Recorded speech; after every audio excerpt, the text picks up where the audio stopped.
Hey guys, and welcome to the fish room. I thought that today we would do a real quick and dirty video on how to know when a sponge filter needs to be cleaned and how I clean it. Now I know for a lot of you this is pretty basic knowledge, but for anyone who's new to sponge filters it can be a bit confusing.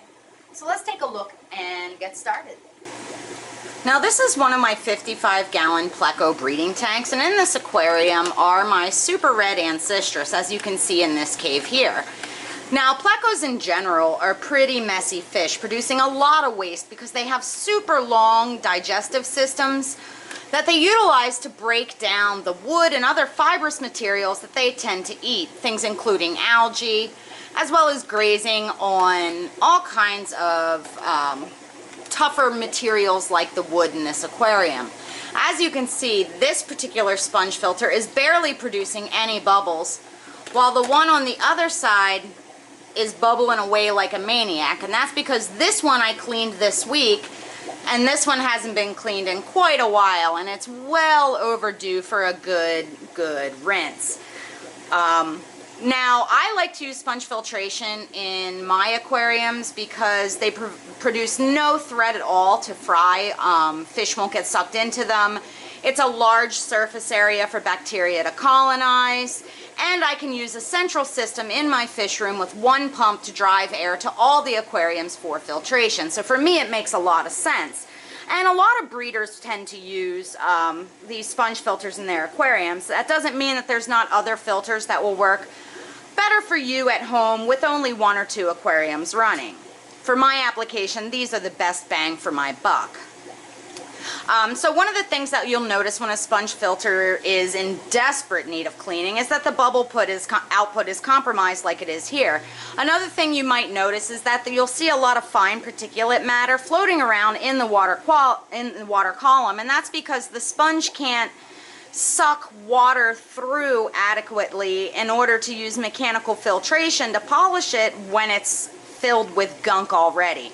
So we're going to pull this filter out. I'm going to rinse it in some water and we'll put it back in and see the difference. Now generally you would clean a sponge filter while doing a water change, and all I do is save some of the water, stick it in my bucket, squeeze it out, and repeat until it's easy to squeeze. You'll notice that when it's really full of gunk, the sponge is almost hard. So I'll try and squeeze it so that all the water is squeezed out, and that way when I put it back in the aquarium, it makes a little bit less of a mess. Now I've seen all over YouTube people removing these with bags or into bags or things like that, but it's really not necessary. It'll clean up any suspended particle matter as soon as you put it back in there and allow it to run. Now these are a coarse sponge that I use because the cell structure is a bit bigger and it can extend the time in between cleanings. I'm going to go ahead and put this back in the aquarium. Now you'll notice that things are just a little bit stirred up here, but that will be resolved as soon as we give this sponge filter a little bit of time to work and filter out all that detritus that's been suspended into the water column. Immediately you can see that the output on the sponge filter is extremely increased, letting us know that it is working optimally at this point. Now, sometimes you need to make sure that the bottom of this lift tube's not occluded. This one wasn't, and I just simply spin it inside its little... Here, let me grab one and I'll show you.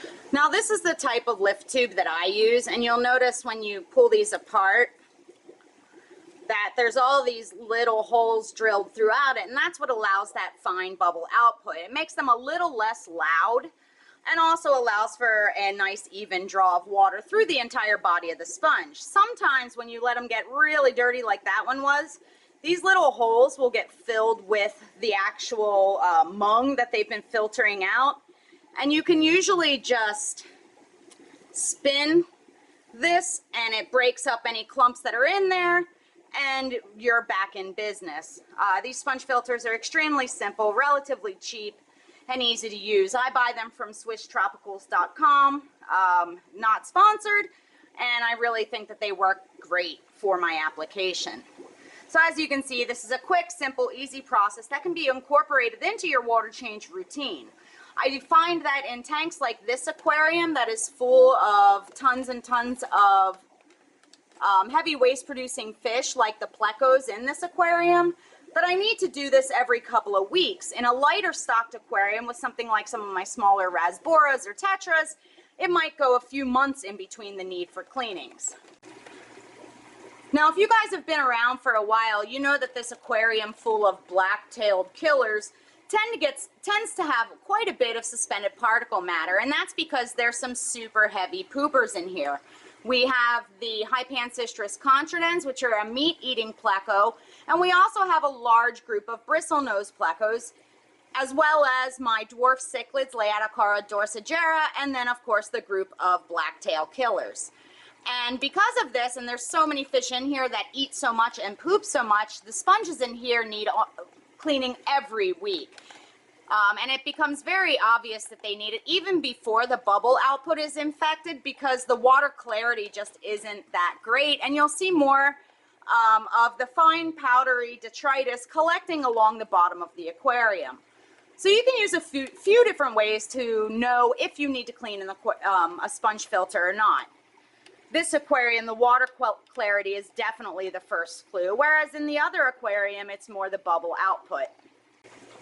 Anyway, I hope that quick and easy, or quick and dirty tip will be useful at least to a few of you. As always, thank you for your continued support, especially during this time when my upload schedule can be a bit sporadic. As always, let me know below if there's any particular videos you'd like to see, as well as if you have any comments, suggestions, or questions.